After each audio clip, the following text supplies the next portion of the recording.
Yol kuni bo'lg'ada qaramasdan yilda uzdurilishi bu choraga keluvchilar ko'p. Bu kish sinashachak neftchilarga tugul, ularning oila a'zolari, предприятие yetakchiligi, idora veteranlari. Я думаю, участники все будут выполнять виртуозно свои операции, которые они делают ежедневно по всей своей работе. Конкурс есть конкурс, будет победители, будет проигравшие. Хочу, чтобы вы показали свой лучший результат. Шулай да тип игътибар бәйгене тантаналы шартларда ачуны кетип торучыларда беренче, икенче һәм өченче нефть һәм газ чыгару цехлары, производствога хезмәт күрсәтү участогы, югары үзлекле нефть чыгару, кара алтынны әзерләү һәм кудыру, скважиналарга агымдагы ремонт ясау цехлары командалары чараның төп геройлары. Отрадно видеть, что сегодня в строю стоят молодые люди, которые обучались где-то в больших городах.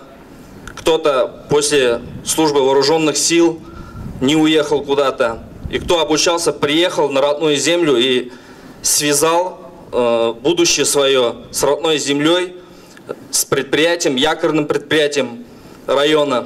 Бәйге әлеме көтәрелде, ярышларга старт бирелде. Һөнәри осталыкны сынау бер юлы берничә участокта башланды.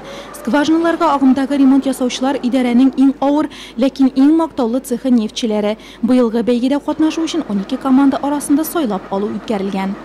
В финал вышли 3 бригады, которые сейчас и покажут свое профмастерство. Среднее время прошлогоднее было около 10 минут 15 секунд. Мы постараемся сегодня это время достигнуть. Запланирован объем такой работы – это монтаж подъемника, спуск подъем 3 НКТ, демонтаж подъемника. И все это в районе 10 минут. Ярышучы нефтчиләрне бәяләп торучылардан тыш идарә җитәкчелеге дә гаилә әгъзалары да борчылып күзәтә. Кичкенә алан белән ян абыйлары өчен җан атырга килгән.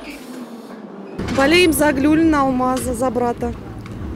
Вот, пришли на соревнования, пришли с мамой, со всей семьей поболеть.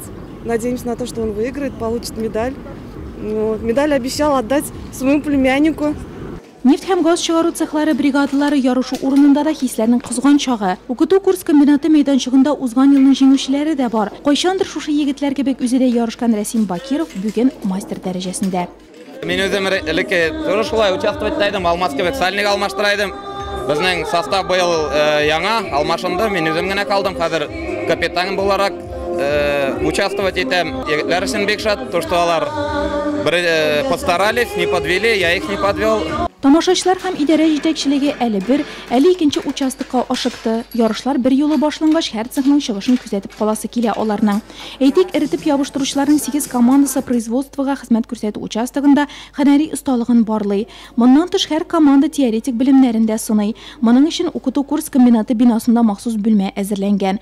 Ярышлардан бушаган нефтчеләр үзләрен спортта да күрсәтә. Мылтыктан ату, шашка һәм шахмат, кул көрәштерү, аркан тарту, гаилә бәйрәменә әверелгән чара тагы да кызыклы итте. Балалар ялы ишендә мөмкинлекләр җитәрлек булды. Я пришел на праздник с папой. Я на него всегда прихожу, и у меня папа работает нефтяником. Тут каждый год устраивают праздники и игры. Тут интересно. Я, наверное, когда вырасту, я тоже стану нефтяником. Алда бүләкләү тантанасы. Ярышып арган нефтчеләр күңелендә бу юлы дулкынланы түгел, ә намус белән башкарган эштән соң кичергән канәгатьлек хисе. Сегодня мы увидели, как наши молодые умеют достойно выполнять свою работу, свои профессиональные обязанности. У кого-то это получилось лучше, у кого-то получилось чуть похуже, но в любом случае победило наше желание и умение работать совместно, я считаю. Поэтому спасибо вам за тот драйв и динамизм, который сегодня был показан. Нефть һәм газ чыгару цехлары арасында Рәсим Бакиров звеносы бу юлы да лидерлыкны бирмәде. Җир катламы басымын тотып торучылар арасында Илдус Җамалетдинов звеносы иң әйбәте дип табылды. Шулай ук нефть әзерләү буенча сменалар бүләкләнде. Скважиналарга җир асты ремонты ясаучылар арасында мастер Андрей Конов вакытысы беренчелеккә чыкты. Ленар Мутыйгулин иң оста эритеп ябыштыручы дип табылды. Тантанада шулай ук бәйгенең иң яшь катнашучысы Эльвир Гыйльманов хөрмәтләнде. Спорт ярышларында катнашып җиңү яулаучылар да бүләксез калмады.